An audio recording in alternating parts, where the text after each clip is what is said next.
तो वेबसाइट बनाने के लिए सबसे जो बेसिक चीज़ है, हमने पहले स्ट्रक्चर बनाना है अपनी वेबसाइट का, ठीक है। मतलब कि हमने बताना है कि उसको पे इस जगह पे हमारे ये पेजेस होंगे वेबसाइट के अंदर। एक हमारे फॉर एग्जांपल होम का पेज हो सकता है, फिर अबाउट का पेज हो सकता है, कॉन्टैक्ट का पेज हो सकता है, सर्विसेज का पेज हो सकता है। तो हमने सबसे पहले वो स्ट्रक्चर बनाना है कि यहाँ पे हमारे ये पेजेस होंगे। इस पेज पे हमने अपना नेम शो करवाना है, इस पेज पे हमने अपनी इन्फॉर्मेशन शो करवानी है, इस पेज पे हमने पिक्चर लगानी है। तो क्या कहते हैं, सबसे पहले स्ट्रक्चर बनाते हैं सारा, ठीक है। स्ट्रक्चर बनाने के लिए हम यूज़ करते हैं HTML। सबसे पहले हमें कोई भी, अगर मोबाइल के केस में चले जाएँ या वेब के केस में चले गए, वेब एप्लीकेशन बनानी हो, मोबाइल एप्लीकेशन बनानी हो, सबसे पहले हमें HTML सीखनी पड़ती है, क्योंकि HTML जो है ना, बगैर हम वेबसाइट बनाना स्टार्ट नहीं कर सकते, ठीक है। उसके बाद सेकंड चीज़ हमारे पास आती है डिज़ाइन। अब हमने अपने ये तो सोच लिया कि हमने वेबसाइट पे ये पेजेस रखनी है, इस जगह पे ये चीज़ें रखनी है। हमने उसको अच्छा भी बनाना है, अट्रैक्टिव बनाना है, ताकि अगर कोई हमारा कस्टमर है हमारी वेबसाइट पे आता है, उसको वेबसाइट देखने से अच्छी लगे। ये ना हो वेबसाइट गंदी सी लगे तो वो छोड़ के चले जाए, काम ही ना करें। तो वेबसाइट को डिज़ाइन करना पड़ता है। डिज़ाइन करने के लिए हम क्या कहते हैं, CSS को यूज़ करते हैं, वो कि उसको कहते हैं स्टाइलिंग लैंग्वेज, ठीक है। HTML होती है हमारे पास स्ट्रक्चर लैंग्वेज, CSS होती है हमारे पास स्टाइलिंग लैंग्वेज, ठीक है। ये कहती है हमारी वेबसाइट को स्टाइल करने की यूज़ होती है। इसके बाद हमारा मेन काम आता है प्रोग्रामिंग लैंग्वेजेस, ठीक है। वो क्या होती है, उसको कहते हैं फंक्शनल बनाने के लिए। यानी फॉर एग्जांपल हमने HTML के थ्रू अपना बटन तो लगा दिया वेबसाइट के ऊपर, CSS यूज़ करके उसको बटन को डिज़ाइन भी कर दिया, लेकिन बटन पे क्लिक करेंगे कोई काम नहीं बटन करेगा, क्योंकि सिंपल HTML है। HTML सिर्फ शो करवाती है चीज़ों को, काम कोई नहीं करती। काम करने के लिए हमें कोई लैंग्वेज यूज़ करनी पड़ती है, जिसको हम प्रोग्रामिंग लैंग्वेज भी कहते हैं, स्क्रिप्टिंग लैंग्वेज भी कहते हैं, ठीक है। तो ये दो चीज़ें हमें सीखनी पड़ती है। अब जो वेबसाइट प्रोग्रामिंग लैंग्वेज होती है ना, ये मल्टीपल किस्म की है। यानी कि हमारे पास बहुत सारी लैंग्वेजेस होती हैं। जैसे हम आपस में बात करते हैं, हमारे मुख्तलिफ लैंग्वेज होती है, हर सिटी की लैंग्वेज है, पंजाबी है, पश्तो है, सराइकी है, मुख्तलिफ लैंग्वेज। इसी तरह कंप्यूटर से काम करने के लिए ना हमें प्रोग्रामिंग लैंग्वेज सीखनी पड़ती है। तो प्रोग्रामिंग लैंग्वेज कंप्यूटर की डिफरेंट किस्म की है। उसमें हमारे पास जावास्क्रिप्ट आती है, हमारे पास PHP आती है, पाइथन आती है, जावा आती है। इसी तरीके से हमारे पास एक रूबी लैंग्वेज है। तो इस तरह मल्टीपल लैंग्वेजेज हैं हमें।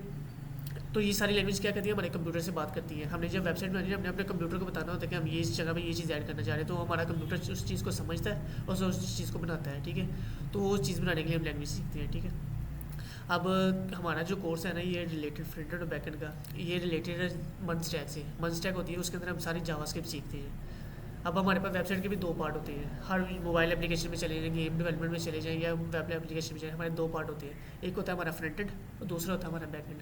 फ्रंट एंड क्या होता है कि फ्रंट एंड हम जो यूज़र को दिखा रहे हैं, यानी कि हम किसी वेबसाइट पे जाते हैं ना, हमें जो चीज़ें भी नज़र आ रही है ना, उसके अंदर HTML, CSS, जावास्क्रिप्ट, ये सारी चीज़ें नज़र आ रही है हमें। जिन्हें बटन नज़र भी आ रहे हैं, काम नहीं कर रहे हैं, तो ये सारा होता है हमारा फ्रंट एंड। उसके बाद हमारा आता है back and.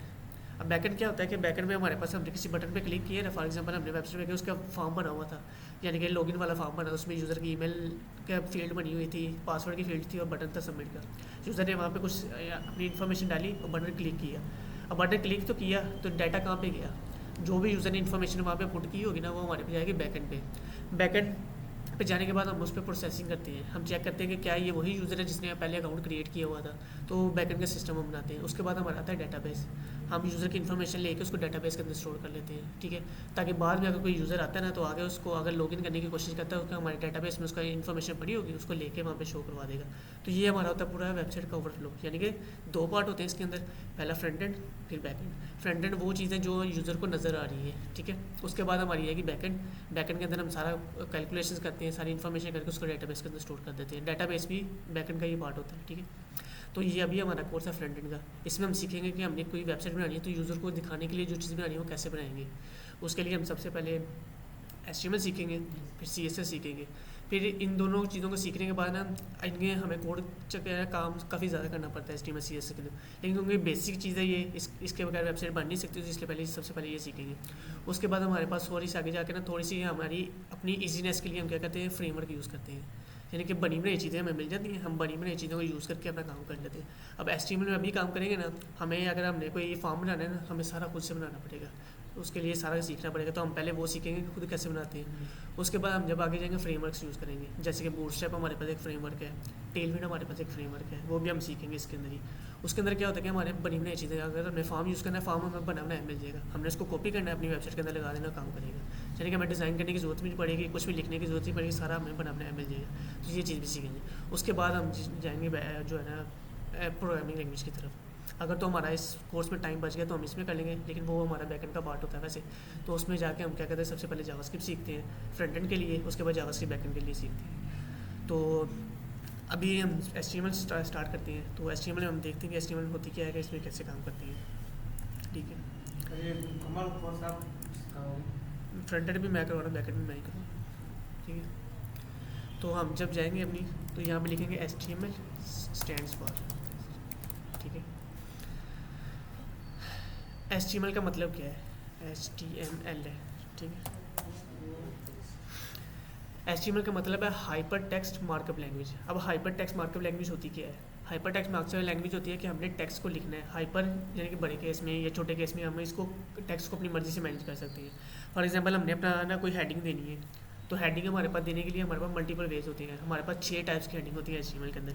H1, H2, H3, H4, 5 और 6 होती है। यानी कि हम अपनी मर्जी से टेक्स्ट को मैनेज कर सकते हैं कि इसका साइज़ कितना रखना है। इसको हम कहते हैं हाइपर टेक्स्ट। ठीक है, मार्कअप लैंग्वेज होती है कि एक दूसरे के ऊपर आने वाली। ठीक है, हम इसको यूज़ करके मल्टीपल चीज़ें अपनी वेबसाइट के अंदर ऐड कर सकते हैं। तो इसको यानी कि HTML हमारे स्ट्रक्चर बनाने के लिए सारी यूज़ होगी। ठीक है,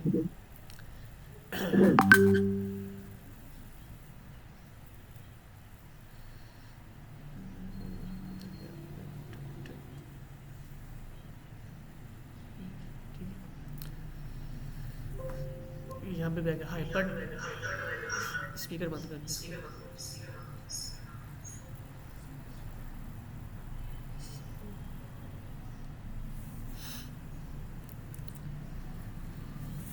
अब यहाँ पे भी आ गया हाइपर टेक्स्ट।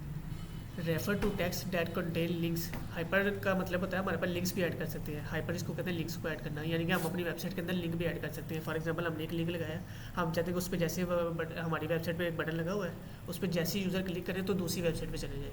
इसके लिए हमें क्या करेगा, दूसरी वेबसाइट का लिंक लगाना पड़ेगा, उसको कहते हैं हाइपर लिंक। ठीक है, तो इसलिए हम इसको कहते हैं हाइपर टेक्स्ट मार्कअप लैंग्वेज। ठीक है, to other text to resources allowing users to navigate between web pages. अब वेब पेजेस क्या होते हैं? मैंने जैसे बताया कि हमारी वेबसाइट पे मल्टीपल पेजेस हो सकते हैं। अबाउट का पेज हो सकता है, कॉन्टैक्ट का पेज हो सकता है, सर्विसेज का पेज हो सकता है। तो ये सारे हमारी होती है वेब पेजेस होती हैं, यानी कि वेबसाइट के ऊपर शो हो रहे हैं। ठीक है, इन सारे वेब पेजेस को आपस में लिंक करने के लिए हम क्या कहते हैं, हाइपर लिंक्स यूज़ करते हैं। ठीक है, तो ये हमारा हाइपर टेक्स्ट हो गया। ठीक है, अब मार्कअप क्या है? मार्कअप का मीन्स होता है टैग्स। ठीक है, टैग्स क्या होते हैं? HTML में हमने जितना भी काम करना है सारे टैग्स को यूज़ करके करना है। अब जैसे हमने हेडिंग लगानी है, हेडिंग के लिए हमारे पास एक टैग होगा H1। ठीक है, इस तरह H1 की भी आगे टाइप्स होती है। हम अगर छोटा टैक्स लिखना है तो हम H6 लगा देते हैं, बड़ा टैक्स लिखना है तो H1 लगा देते हैं। ठीक है, इस तरीके से अगर हमने कोई डिस्क्रिप्शन लिखनी है या डिटेल लिखनी है तो उसके लिए हम क्या करेंगे, पैराग्राफ यूज़ करेंगे। उसके लिए पैराग्राफ का एक टैग होगा हमारे पास। ठीक है, इसी तरीके से अगर हमने लिखना है, लिस्ट बनानी है, तो लिस्ट के लिए हमारे पास UL का टैग होता है, उसको कहते हैं अनऑर्डर लिस्ट या ऑर्डर लिस्ट। ठीक है, ये हमारे पास टैग्स होते हैं। टैग्स को हम क्या कहते हैं, मार्कअप्स कहते हैं। ठीक है, इसके बाद language it's a formal way that rules between browser to understand and understand. इसका मतलब है कि लैंग्वेज वो होती है जो कि हमारे वेब पेज को जो है ना, वेब ब्राउज़र या वेब क्या चीज़ है, हम ये यूज़ करते हैं क्रोम। क्रोम हमारा एक ब्राउज़र है। तो ब्राउज़र क्या करता है, हमारी वेबसाइट को चलाने के लिए यूज़ किया जाता है। हमारे पास मल्टीपल ब्राउज़र्स हैं, जैसे कि हमारे पास क्रोम है, सफारी है, माइक्रोसॉफ्ट एज है, इस तरीके से हमारे पास और भी काफ़ी है। तो ये सारे क्या वेब ब्राउज़र्स हैं, ये वेबसाइट्स को चलाने के लिए यूज़ किया जाता है। तो जो वेब पेज होते हैं इसकी बाय डिफ़ॉल्ट जो है ना, जो जिस चीज़ को ये अंडरस्टैंड करता है वो HTML होती है। यानी कि कोई भी वेबसाइट होगी वो हम HTML में पहले बनाएंगे, फिर ये हमारी वेबसाइट को ब्राउज़र चला सकता है, अदरवाइज नहीं चलाएगा। ठीक है, तो ये इसकी बाय डिफ़ॉल्ट जो है ना, कह सकते हैं इसकी बाय डिफ़ॉल्ट लैंग्वेज ही है। ठीक है, तो हम इसको क्या कहते हैं, अपना सारा इस वे में अपने डाटा को या मैनेज करते हैं कि हमारा ब्राउज़र इसको एज अ वेबसाइट कंसीडर कर सके। ठीक है, तो इसके लिए हम वेबसाइट बनाना सीखते हैं। ठीक है, तो HTML में हम क्या लिखेंगे, मेन जो दो चीज़ें हैं HTML के अंदर, वो एक तो होगा हमारे पास टैग्स, दूसरे होते हैं हमारे पास एट्रीब्यूट्स। एट्रीब्यूट्स अब क्या होंगे, हम जो भी टैग यूज़ करेंगे ना, हर टैग की कोई ना कोई प्रॉपर्टी होगी। यानी कि हम उसको बता सकते हैं कि इस टैग का कलर कैसा रखना है, इस टैग का फ़ॉन्ट कैसा रखना है, साइज़ कितना रखना है। तो ये क्या है, इस टैग की प्रॉपर्टीज़ हैं या खसूसियात हैं, तो इनको हम कहते हैं एट्रीब्यूट्स। तो ये दो चीज़ें हमने सीखनी है इसके अंदर, कि हम टैग्स को कैसे यूज़ कर सकते हैं, और टैग्स बनाने के बाद हम क्या कर सकते हैं उसके में जो है ना, एट्रीब्यूट्स कैसे यूज़ कर सकते हैं, यानी कि उसमें क्या क्या खसूसियात ऐड कर सकते हैं। ठीक है, अब HTML शुरू करने के लिए हमने क्या करना है, सबसे पहले तो अपने कंप्यूटर में आगे कोई फोल्डर बना लेना है जिस जगह पे हम अपना सारा डाटा रखना चाह रहे हैं या वेबसाइट बनाना चाह रहे हैं। ठीक है, तो मैंने ये फोल्डर बनाया हुआ है, मैं इसके अंदर एक फ़ाइल बनाता हूँ। अब आपने कोई भी काम करना है ना प्रोग्रामिंग के अंदर, अगर HTML सीख रहे हैं ना, तो आपने जो भी फाइल बनानी है ना, अगर फॉर एग्जांपल हम पहले कहते थे टेक्स्ट फाइल बनानी है, तो उसके लिए हम क्या कहते हैं, TXT हमारे पास एक्सटेंशन होती थी। अब HTML में काम करना है, हमने जो भी फाइल बनानी है ना, फाइल का हम लिखेंगे डॉट लगा के, फाइल के नेम के आगे HTML लिखेंगे, ताकि हमारे इस ब्राउज़र को पता चल सके ये किस लैंग्वेज की फ़ाइल है। ठीक है, इस तरीके से CSS में काम करेंगे तो हम .css लगाएंगे। अपने कंप्यूटर में बनानी है ना, तो इसको चलाएंगे फिर अपने ब्राउज़र के ऊपर, ठीक है। अब हमारे पास सिस्टम भी दो होते हैं, एक हमारे पास होता है लोकल सिस्टम, एक होता है हमारे पास वेब रिमोट सिस्टम या फिर ऑनलाइन सिस्टम, ठीक है। अभी हम क्या करें, अपने सिस्टम में वेबसाइट बनाना सीख रहे हैं, ठीक है। तो वो सिर्फ हमारे सिस्टम में चलेगी, मैं अपने लैपटॉप में अगर कोई वेबसाइट बना रहा हूँ सिर्फ मेरे लैपटॉप में चलेगी, आपके लैपटॉप में नहीं चलेगी। उसके बाद जो दूसरा तरीका होता है ना, उसको कहते हैं रिमोट या होस्टिंग।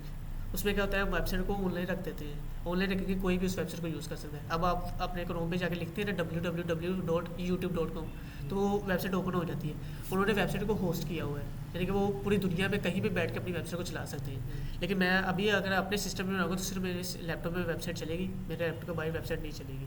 तो मैंने अगर अपने लैपटॉप के बाहर वेबसाइट चलानी तो मैं वेबसाइट को होस्ट करूँगा, उसके लिए हमें फिर होस्टिंग बाय करनी पड़ती है। अब होस्टिंग क्या होती है, हाँ, ये तो हमारा सिस्टम है, तो हम क्या कहते हैं ऑनलाइन कोई सिस्टम बाय कर लेते हैं, यानी कि पैसे देते हैं, पैसे दे के ऑनलाइन कंप्यूटर बाय कर लेते हैं। तो वो कंप्यूटर हमारे पास तो नहीं होता इधर फिजिकल, वो किसी और कंट्री में पड़ा होगा, हम सिर्फ पैसे देकर उसको यूज़ कर लेंगे, उसकी इन्फॉर्मेशन हमारे पास आ जाती है, हम अपनी वेबसाइट को उस कंप्यूटर में रख देते हैं, तो वो वेबसाइट होस्ट हो जाती है।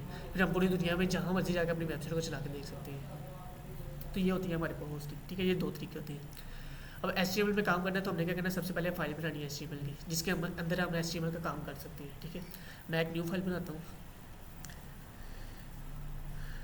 ठीक है। अभी मैं टेक्स्ट फाइल बनी है, तो मैंने क्या करना है, यहाँ पे अपनी फाइल का नेम लिखना है। आप फाइल का नेम किसी भी जो है ना, कोई भी फाइल का नेम रख सकते हैं। जो बाय डिफ़ॉल्ट स्टैंडर्ड होता है ना, वो हम लिखते हैं इंडेक्स डॉट, यानी कि इंडेक्स रखते हैं अपनी फाइल का नाम इंडेक्स, ठीक है। आगे ये TXT लिखा है, मैं इसको ख़त्म करके HTML कर देता हूँ, ठीक है। आप पूछ सके क्या आपने चेंज करना है नेम, मैं कहता हूँ यस। अब देखिए जैसे मैंने चेंज किया, या आप यहाँ से इसका ना व्यू चेंज कर सकते हैं। अब देखिए जैसे मैंने चेंज किया, उसने क्या किया, इस फाइल का लोगो चेंज कर दिया है। लोगो इसने क्या रखा, क्रोम का लोगो रखा है, क्योंकि मेरे सिस्टम में अभी सिर्फ एक ही ब्राउज़र इंस्टॉल है क्रोम का, तो उसने क्रोम पे रख दिया है।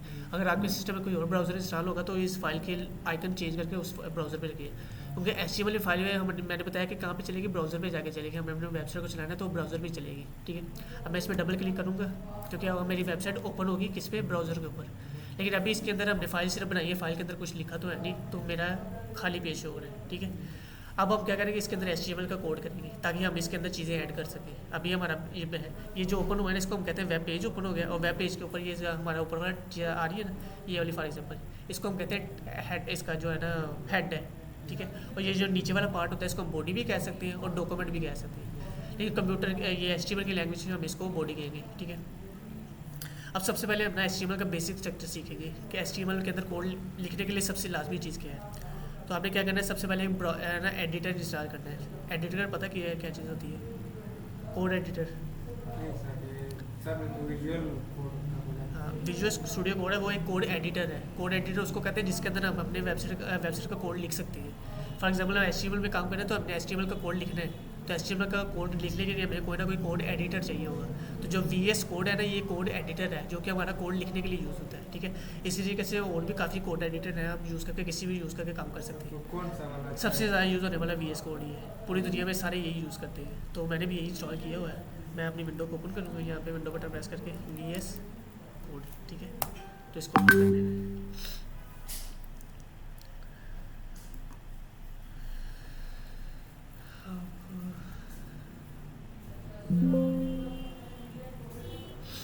अब VS कोड आपका ओपन हो गया, आपने यहाँ पे ऑप्शन होगी फाइल की, ठीक है। इस फाइल पे क्लिक करना है और यहाँ पे ओपन होगी फोल्डर पे क्लिक करेंगे, उसके बाद ये आपका कंप्यूटर की ना फाइल ओपन कर देगा। आपने यहाँ से वो फोल्डर ओपन करना है जिसके अंदर आपने फाइल बनाई है। अब मैंने बनाई थी फाइल बैच 2, ये फ्रंट एंड बैच 1, ठीक है। मैंने इसके अंदर फाइल बनाई थी, तो मैं क्या करूँगा, इस फोल्डर को क्लिक करके सिलेक्ट फोल्डर करूँगा, तो क्या होगा, ये फोल्डर मेरा VS कोड के अंदर ओपन हो गया, यानी कि मैंने इसके अंदर फाइल बनाई थी ना, वो फाइल भी ओपन होगी, ठीक है। मैं इस फाइल पे क्लिक करूँगा तो ये फाइल अभी खाली है, हमने इस फाइल के अंदर कोई कोड नहीं लिखा हुआ। तो जब HTML के अंदर हम काम करते हैं ना, तो HTML का हमें सबसे पहले बेसिक स्ट्रक्चर लिखना पड़ता है। अभी इस लेक्चर के अंदर मैं जितना काम करूँगा ना, आपने जो भी वेबसाइट बनाई उसके अंदर ये सारा कोड, इतना कोड लाजमी लिखेगा, इसके बगैर आपकी वेबसाइट नहीं बन सकती है HTML के अंदर, ठीक है। तो इसके अंदर हमारे पास सबसे पहले होती है कि हमने HTML का टैग लगाना होता है, ठीक है। हम क्या कहते हैं, HTML लिख के इस तरीके से सबसे पहले क्या कहते हैं, इसको ओपन करते हैं और क्लोज करते हैं। ये क्या है, टैग्स है। मैंने बताया कि हमारे पास HTML के अंदर दो मेन चीज़ें होंगी, टैग्स और एट्रीब्यूट्स, ठीक है। ये हमारे पास क्या है, टैग है HTML का टैग ये बता क्या रहा है कि ये हमारी जो वेबसाइट के अंदर जो कोई भी कोड कर रहे हैं इस फाइल के अंदर, वो सारा HTML के अंदर लिखेंगे। तो हमने क्या किया, HTML का टैग लगा कर उसको रैप कर दिया। अब टैग के हमारे पास दो हिस्से होते हैं, एक होता है हमारा ओपनिंग टैग और एक होता है हमारा क्लोजिंग टैग, ठीक है। ये हमारा हो गया ओपनिंग टैग। ओपनिंग टैग के अंदर हम क्या करते हैं, अपनी जो है ना ये लेस देन का साइन और ग्रेटर देन का साइन लगा के इसके अंदर अपनी एचटीएमएल का नाम लिख देते हैं, यानी कि टैग का नेम लिख देते हैं। ठीक है, ये होगा हमारा ओपनिंग टैग। ठीक है, इसके बाद होता है हमारा क्लोजिंग टैग। क्लोजिंग टैग के अंदर हम क्या करते हैं, ये स्लैश लगाते हैं। ठीक है, जहाँ पे क्लोज आपने टैग को करना होगा तो उसके अंदर ये स्लैश लगेगी। ठीक है, तो ये हमारा होगा क्लोजिंग टैग। अब हमारे पास टैग्स भी दो तरह के होते हैं। एक टैग वो होते हैं जिसके अंदर हमने कोई ना कोई इन्फॉर्मेशन देनी होती है, उसको हम कहते हैं सिंपल टैग, और यानी कि ये जो हमारा ओपनिंग और क्लोजिंग है ये सिंपल टैग हो गया। ठीक है, दूसरा हमारे पास टैग ऐसे होते हैं जिसके अंदर हमने इन्फॉर्मेशन कोई या टेक्स्ट वगैरह नहीं लिखना होता। जैसे कि अगर हमने इमेज लगानी है तो इसमें इमेज के केस में हमने कोई टेक्स्ट तो लिखना नहीं होता, सिर्फ इमेज का लिंक लगाना होता है। तो उसको हम कहते हैं कि वो सेल्फ क्लोजिंग टैग होते हैं, यानी कि उसके लिए हम ये सेपरेट टैग नहीं बनाते, हम सिंगल टैग यूज़ करते हैं। उसको उसी के अंदर उसको ओपन करते हैं, उसी के अंदर उसको क्लोज करते हैं। तो जब आप इमेज वाले टैग पर जाएंगे तब आपको मैं डिटेल में एक्सप्लेन करूँगा ये क्लोजिंग टैग होता क्या है। तो अभी के केस में हमने क्या किया, इसको लगा ओपन किया है। ठीक है, अब HTML का चीज़ बना लिया है। मैंने बताया कि हमारे पास जब हम इसको ओपन करते हैं तो ये मैंने ओपन की थी, इसको रिफ्रेश किया मैंने। ठीक है, तो मैंने बताया इसके दो पार्ट होते हैं, एक मतलब हमारे पास हेड होता है और दूसरा हमारे पास होता है बॉडी। तो इसी तरीके से हमने क्या करना है, अपनी HTML वाली जो है ना अपने VS कोड में आना है। HTML वाला काम करने के बाद HTML का टैग लग गया, इसके अंदर हमने दो पार्ट बनाने हैं, एक हमने हेड बनाना है और एक बॉडी बनानी है इसके अंदर। तो हमने क्या करेंगे, हेड, इसको मैंने जैसे क्लोज़ किया तो ये ऑटोमेटिकली, मेरे पास ये एक एक्सटेंशन लगी हुई है वो क्या कहती है इसको ऑटोमेटिकली क्लोज़ कर देती है। तो आपने क्या करना है, इसको हेड को स्टार्ट किया और हेड को क्लोज भी कर दिया, तो ये भी एक क्लोजिंग टैग ही है, ओपनिंग और क्लोजिंग। और सेकंड आपने क्या करना है, दूसरा इस वेबसाइट का पार्ट क्या होता है, बॉडी, जिसके अंदर हमने सारा लिखना होता है। तो आपने क्या करना है, पहले हेड का टैग लगा लिया, अब हमने क्या करना है, बॉडी का टैग लगाना है। मैं जैसे इसको क्लोज करूँगा तो ये क्या करें, इसको ओपन भी हो गया और इसका क्लोजिंग टैग भी आ गया। ठीक है, तो हेड के अंदर वो चीज़ें हम लिखते हैं जो हमने इस जगह पे शो करवानी होती है। आपने देखा होगा जो भी आप वेबसाइट ओपन करते हैं ना, वेबसाइट का हर वेबसाइट का कोई ना कोई नेम होता है। जैसे कि अगर यूट्यूब ओपन करेंगे तो ये उसका नेम है यूट्यूब, फेसबुक ओपन करेंगे उसका नेम है फेसबुक, व्हाट्सएप ओपन करेंगे उसका नाम व्हाट्सएप है। तो यहाँ पे हमारी वेबसाइट का नेम आता है, तो यहाँ पे हमने क्या करना है, इसको नेम चेंज करना होता है। अगर मैंने अभी तो हमने कुछ कोड ज़्यादा लिखा नहीं था, तो इसने क्या किया, हमने जो फाइल का नेम रखा हुआ था ना वही इसने क्या किया, हमारी वेबसाइट का नेम रख दिया। तो मैंने तो ये नहीं लिखना, मैं अपनी वेबसाइट का नेम चेंज करना चाह रहा हूँ, तो मैं क्या करूँगा, हेड के अंदर जाकर ना अपना ये नेम चेंज करूँगा। ठीक है, उसके बाद जो पूरी वेबसाइट होती है, जो हमारी शो होती है, वो हम सारा काम बॉडी के अंदर करती है। तो बॉडी के अंदर हम जो भी चीज़ें लिखेंगे वो बॉडी के अंदर आके यहाँ पे शो हो जाएगी। तो सबसे पहले हमने क्या करना, अपनी वेबसाइट का नेम चेंज करना है। तो नेम चेंज करने के लिए हमने क्या करना होता है, मैंने बताया ये हेड वाला पार्ट है, हेड वाले पार्ट के अंदर ही हमने जाकर चेंजेस करने हैं। तो मैंने क्या करना है, हेड वाले पार्ट को ओपन करना है यहाँ पे। ठीक है, इसके अंदर हमारे पास एक टैग यूज़ होगा टाइटल का, ये जो हमारा वेबसाइट का नेम होता है इसको हम कहते हैं टाइटल। स्पेस देने के लिए ये बिग स्पेस दबाना पड़ता है, एंटर दबाएंगे, एंटर दबाएंगे और नीचे आ जाएगा। ठीक है, अब हमने क्या करना है, अपनी वेबसाइट को नेम देना है। वेबसाइट को नेम देने के लिए हम जो टैग यूज़ करते हैं उसको कहते हैं टाइटल टैग। ठीक है, हमने क्या करना है, जैसे हेड, और याद रखना है इसको हमेशा हेड के अंदर लिखना है, हेड के बाहर लिखेंगे तो आपकी वेबसाइट का नेम चेंज नहीं होगा। तो हमने क्या करना है, हेड के अंदर आके अपना टाइटल का टैग यूज़ करना है। इसको मैं जैसे ओपन किया एक साथ क्लोज भी होगा। अब स्पेस दबाने के लिए मैं एंटर प्रेस करूँगा तो स्पेस आ जाएगी। अब यहाँ पे मैं अपनी वेबसाइट का नेम लिखूँगा। हम HTML कर रहे हैं तो हम लिख लेते हैं HTML कोर्स। मैं जैसे इस फाइल को सेव, मैं एक चीज़ करता हूँ यहाँ। अब जो भी फाइल आप ओपन करते हैं ना, फाइल के अंदर जैसे आप कोई चेंज करेंगे तो यहाँ पे फाइल के आगे ना एक डॉट आ जाएगा। तो ये आपने सेव किया है अभी सेव नहीं किया, वो मेरा ना ऑटो सेव पे लगा हुआ है तो मैंने उसको डिसेबल कर दिया, यानी ख़त्म कर दिया। अब मैं आपको दिखा दूँ, जैसे आप कोई चीज़ चेंज करेंगे हमारे फाइल के आगे ना वाइट कलर का डॉट आ जाएगा। इस डॉट का मतलब कि आपने फाइल के अंदर चेंज तो किया लेकिन फाइल को सेव नहीं किया। तो हमने क्या करना है, Ctrl+S प्रेस करेंगे या इस तरीके से भी सेव, Ctrl+S प्रेस करेंगे तो क्या होगा, फाइल सेव हो जाएगी। जैसे फाइल सेव होगी यहाँ से ऊपर वाला डॉट खत्म हो जाएगा, यानी क्रॉस आइकन आ जाएगा, डॉट वाला खत्म हो जाएगा। अगर तो आप फाइल को सेव नहीं ना करते तो आप क्या करेंगे, आप ब्राउज़र के ऊपर जब वेबसाइट को ओपन करेंगे ना कुछ भी नहीं शो होगा आपको।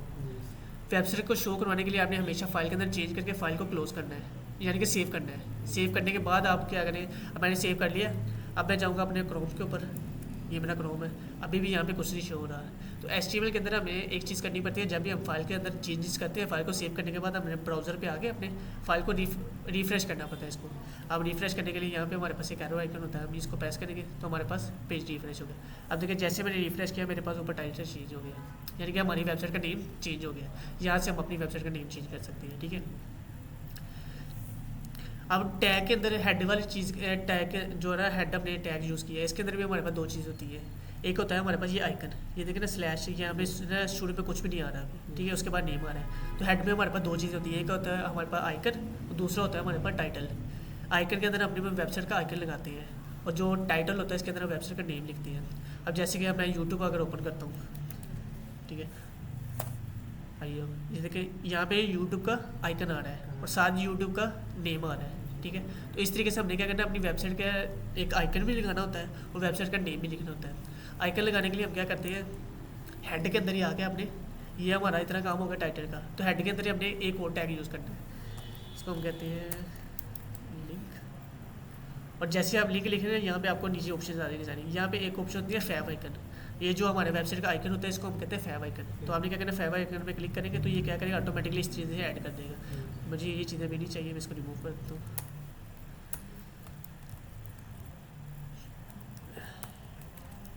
अब मैंने जैसे पहले आपको बताया था कि हमारे पास HTML के अंदर दो मेन चीज़ होती है, एक हमारे पास टैग्स होते हैं और दूसरे होते हैं एट्रीब्यूट्स।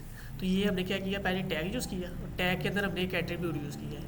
अब एट्रीब्यूट क्या है, ये इसकी खसूसियत है, यानी कि ये इसको क्या बताएगा कि हमने ये यहाँ पे कौन सा लिंक लगाना है। अब हमारे पास जो इमेजेस होती है ना, इमेज को यूज़ करने के लिए हम क्या कहते हैं, HREF यूज़ करते हैं या SRC यूज़ करते हैं।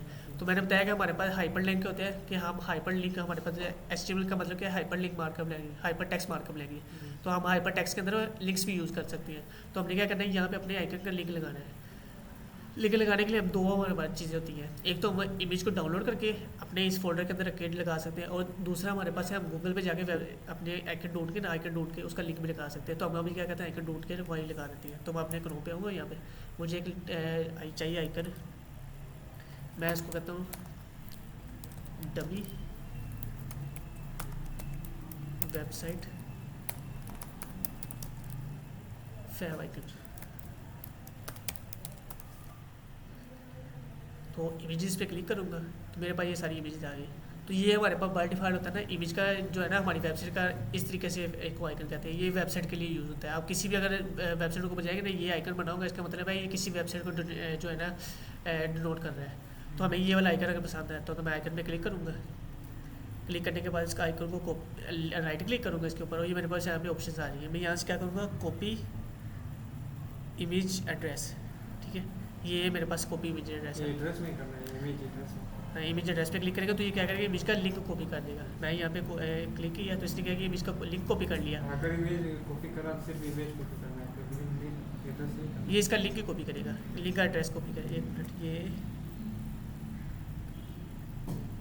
कॉपी लिंक एड्रेस और कॉपी इमेज एड्रेस, हम इमेज एड्रेस कॉपी करके दोनों दोनों चीज़ें देख लेंगे। ये लिंक एड्रेस क्या करेगा, ये ऊपर वाला जो लिंक है ना, इसको कॉपी करेगा, और जो इमेज एड्रेस है वो क्या करेगा, इस इमेज के लिंक को कॉपी करेगा। तो हमने क्या किया, हमें तो इमेज चाहिए, तो हमने इमेज का लिंक कॉपी करना है, तो हम क्या करेंगे, इमेज कॉपी एड्रेस कर लेंगे। मैं यहाँ पे आऊँगा, HREF के अंदर क्या करना है, मैंने अपना लिंक जो कॉपी किया था उसको पेस्ट कर देना है। मैं राइट क्लिक करूँगा और यहाँ पे पेस्ट के ऑप्शन आएंगे, मैं यहाँ पे क्लिक करूँगा तो ये क्या हो गया, लिंक यहाँ पे पेस्ट हो गया। अब मैंने क्या, अब देखिए हमारे पास क्या ऊपर डॉट आ गया, इसका मतलब फ़ाइल सेव करनी है हमने। मैं फ़ाइल को सेव किया। अब ना HTML के अंदर एक चीज़ और होती है, ये मेरे पास आइकन शो भी हो रहा है, आपके पास ये नहीं आएगा। इसको शो करने के लिए हमने क्या करना है, अपना ना ये एक टैब होता है, एक्सटेंशन इसको कहते हैं। एक्सटेंशन होती है हमारे VS कोड में फंक्शनैलिटीज़ ऐड करने के लिए। आपने यहाँ पे क्लिक करना है और यहाँ पे एक हमारे पास एक्सटेंशन होती है इमेज प्रीव्यू, ये सबसे पहले ऊपर आएगी। आपने इसको क्लिक करना है, क्लिक करके इसको इंस्टॉल कर लेना है। मेरे पास इंस्टॉल है इसलिए यहाँ पे बटन नहीं आ रहा। आपके पास यहाँ पे ना ब्लू कलर का बटन आएगा इंस्टॉल का, आपने उसको क्लिक करेंगे इंस्टॉल हो जाएगी। उससे क्या होगा कि जो भी आप लिंक लगाएंगे ना, तो आपको ये साइड पे ना अपनी वो ना आइकन शो हुआ कि आपने ये वाली इमेज लगाई है, ठीक है। अब मेरे पास ये आ रहा है, इसका मतलब है VS कोड से इंस्टॉल करना। हाँ, ये VS कोड के अंदर एक्सटेंशन जो होती है, ये VS कोड का अपना पार्ट है, तो इसको VS कोड के अंदर इंस्टॉल करना है आपने, ठीक है। तो ये क्या करेंगे, हमारे ये साइड पे आइकन शो होगी, इसका मतलब है कि हमने आइकन सही लगाया हुआ है। अब मैंने अपनी फाइल को सेव किया। सेव करने के बाद मैं क्या करूँगा, अपने ब्राउज़र पे जाके अपनी वेबसाइट पे गया और पेज को, मैंने बताया कि हमने पेज को सेव करने के बाद, HTML को सेव करने के बाद हमने क्या करना है, पेज को रिफ्रेश करना है। मैं इसको रिफ्रेश करूँगा तो अभी भी हमारे पास लिंक नहीं आया, यानी कि कोई ना कोई मसला है हमारे कोड के अंदर। अब मैं इसको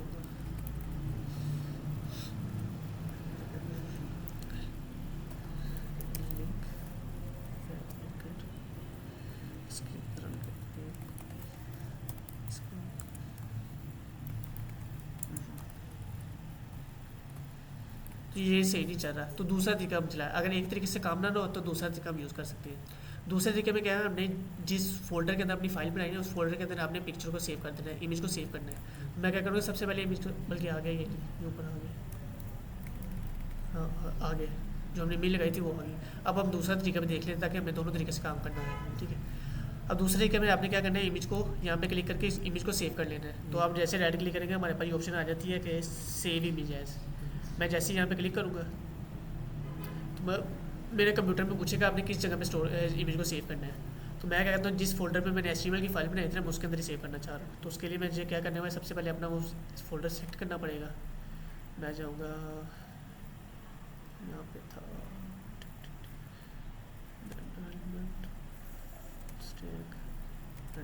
ये मेरा फोल्डर सेलेक्ट हो गया। अब यहाँ पे मैं इमेज का नेम चेंज करूँगा। तो ये हमारे पास क्या है, फैब आइकन है। मैंने बताया कि जो इमेज का लिंक हमारे पास वेबसाइट का जो लिंक होता है ना आइकन, इसको हम कहते हैं फैब आइकन। ठीक है, तो मैं क्या करूँ, इसको सेव करूँगा। मैं इसका नेम ये लिख देता हूँ, favicon.png। ठीक है, मैं इसको क्या करूँ, एंटर प्रेस करूँगा तो ये हमारे पास फाइल सेव हो गई है। अब मैं अपने VS कोड पे जैसे जाऊँगा तो ये देखें यहाँ पे मेरे पास आइकन भी आ गया है। ठीक है, अब मैं करूँगा इस आइकन को यूज़ करना है। तो इस इमेज को यूज़ करना चाह रहा हूँ। तो इस इमेज को यूज़ करने के लिए हमने क्या करना है, अपना ये लिंक यहाँ से ख़त्म करेंगे और आपने यहाँ पे आप लिंक देना है इस इमेज का। तो इस इमेज का लिंक देने के लिए आप क्या करते हैं, सबसे पहले हमने लगाना था डॉट, उसके बाद लगाएंगे स्लैश। अब ये डॉट स्लैश क्या करेगा, हमारी इस फाइल से बाहर जाएगा क्योंकि ये इमेज हमारी इस फाइल से बाहर पड़ी हुई है। तो आपने क्या करना है, डॉट स्लैश लगाना है। तो क्या करेगा, इस फाइल से बाहर चला जाएगा। ठीक है, फाइल से जैसे ही बाहर जाएगा अब ये इस फाइल के बाहर जितनी भी चीज़ें उनको एक्सेस कर सकता है। तो हमने क्या करना है, अब इसका जो अभी हमारे पास इमेज जो हमने सेव किया है इस इमेज का हमने नेम देना है। इमेज का हमारे पास नेम क्या है, favicon.png। ठीक है, अब मैंने देखें जैसे नेम लिखा उसने दोबारा मुझे आइकन शो हो गया। इसका मतलब मेरे पास आइकन से आ गया। अब मेरे पास फिर दोबारा डॉट शो हो रहा है। तो मैं क्या करूँ, इस फाइल को सेव कर दूँगा। जैसे मैंने सेव किया मेरे पास फाइल सेव हो गई। अब मैं अपनी ब्राउज़र पे गया, अपनी वेबसाइट को ओपन किया, उसका रिफ्रेश किया तो मेरे पास आइकन वैसे का वैसे ही आ रहा है। इसका मतलब मेरे पास आइकन लग गया है। हमने क्या किया, वेबसाइट का आइकन भी चेंज करना सीख लिया और वेबसाइट का टाइटल भी चेंज किया। अब मैं कोई और इमेज यूज़ करना चाह रहा हूँ। मैं यहाँ पे जाता हूँ, मैं फॉर एग्जाम्पल मुझे ये इमेज पसंद आती है तो मैं इस पर क्लिक करूँगा, इसको सेव करेंगे वैसे ही उसी फोल्डर के अंदर मैं पहुँच गया। तो यहाँ पे अपना ये एक्सटेंशन इसकी आ रही है डॉट वेब की। तो ये वाली फाइल जो है ना, ये वाली इसको यूज़ नहीं कर सकता। हमारे पास जो है favicon यूज़ करना है ना, हमारे पास या PNG के अंदर होना चाहिए या फाइल का एक्सटेंशन, या JPG, या हमारे पास एक होता है JPEG की, उन एक्सटेंशन के अंदर होनी चाहिए। तो ये वाली एक्सटेंशन ये सपोर्ट नहीं करेगा। तो उसके लिए हमारे पास और भी तरीका होता है। मैं इसको डाउनलोड कर लेता हूँ PNG के अंदर। ठीक है, मेरे पास ये PNG है तो मैं इसको PNG के अंदर डाउनलोड कर लेता हूँ। तो मैंने वही फोल्डर सेलेक्ट करना है जिसके अंदर मैंने सेव करने फाइल को।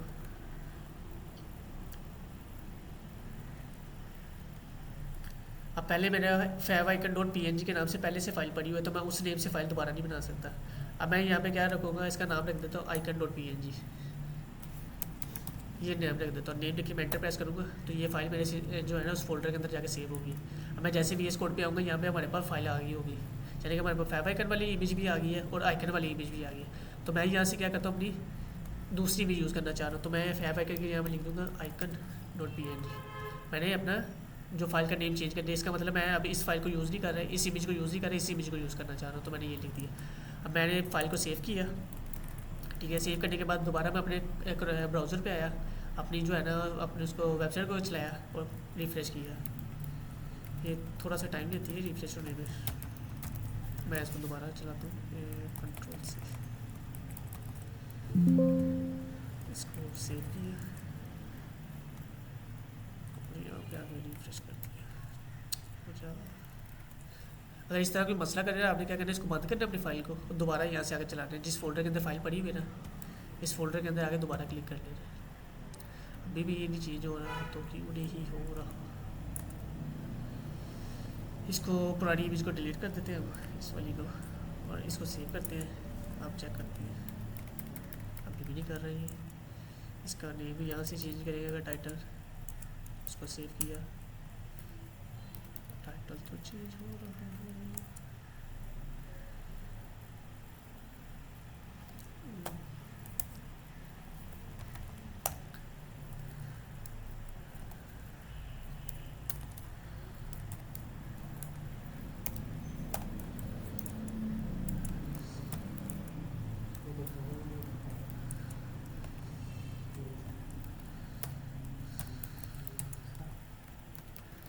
ये हो गया हमारे पास चेंज। इस तरह मसला आ रहा होगा ना तो आपने क्या करना है, इसका ना हमारे पास जो है ना पूरी मैंने बताया कि एट्रीब्यूट्स होते हैं हमारे पास। एट्रीब्यूट्स हमने पूरे देने होते हैं। अभी हमने कहा कि इसका सिर्फ href दिया है, यानी कि इसका लिंक दिया है। तो आइकन को लगाने के लिए हमारे पास 3 एट्रीब्यूट्स होते हैं, तो हमने तीनों एट्रीब्यूट्स को यूज़ करना है। हम यहाँ पे आएंगे पढ़ लें, ठीक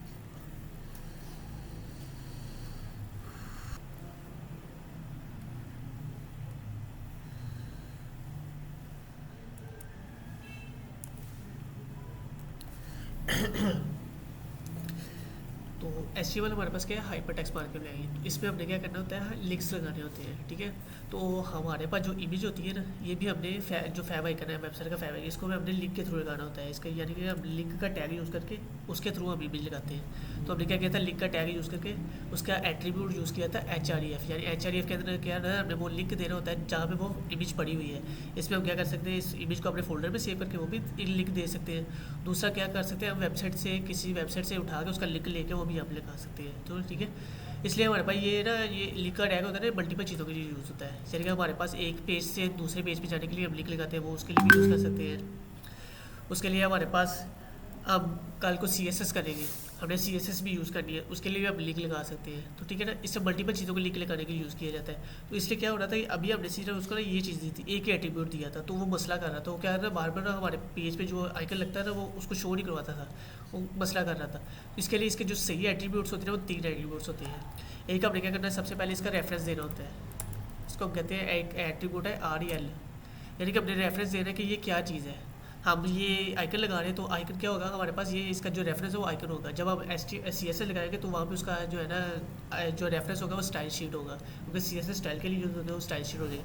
तो ये हम क्या कर रहे हैं, आइकन लगा रहे हैं। आइकन हमारे पास क्या इमेज होती है, तो हमने क्या करना है, इसका रेफरेंस देना है। यहाँ पे रेफरेंस के अंदर आपने लिख देना है एट्रीब्यूट, तो यहाँ पे इसका लिख देना है आइकन, कि ये हमारे पास क्या है, आइकन है, ये वेबसाइट का आइकन है, ठीक है।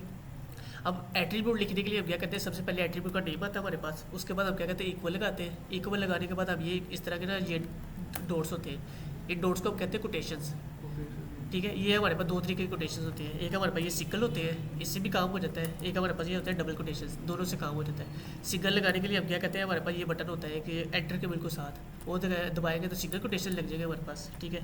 और डबल कोटेशन लगाने के लिए हम क्या कहते हैं, शिफ्ट वाला बटन प्रेस करके और साथ ये कोटेशन वाला बटन लगाएगा तो डबल कोटेशन आ जाएगी, ठीक है। तो ये हमारे पास क्या होता है, एक एट्रीब्यूट को लिखने का तरीका होता है। मैंने बताया कि हमारे पास टैग को लिखने का तरीका क्या होता है, हमारे पास ओपनिंग टैग होता है इसका, फिर इसका क्लोजिंग टैग होता है। इसी तरीके से उसके अंदर हर टैग के अंदर एट्रीब्यूट्स होते हैं। तो एट्रीब्यूट लिखने के लिए हम इस तरीके से एट्रीब्यूट लिखते हैं। इसका एट्रीब्यूट क्या है, उस टैग की खसूसियात है कि उस टैग में क्या क्या फीचर हो सकते हैं, क्या क्या उसकी खसूसियात हो सकती है। तो इस रेफरेंस के अंदर आपने बता देना कि ये हमारा आइकन है, ठीक है, आइकन बता दिया। उसके बाद सेकंड हमने क्या करना है, उसका रेफरेंस देना होता है। ये रेफरेंस के बाद कह रहा हूँ, लिंक देना होता है कि जहाँ पे वो इमेज पड़ी हुई है, हमारे पास इसी फोल्डर में पड़ी हुई होती है, हमने इसी फोल्डर के अंदर उसका लिंक, इमेज का लिंक दे दिया, ठीक है। और इसके जो तीसरी चीज़ होती है ना, वो होती है टाइप। ये वाली टाइप इसका एक एट्रीब्यूट है, इक्वल लगा के, ठीक है, ये लगा दिया, ठीक है।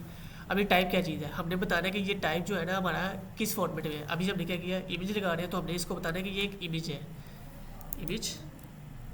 इसका मैं दूसरे तरीके से लिख देता हूँ, इमेज /x टाइप, ये इसका होता है। ये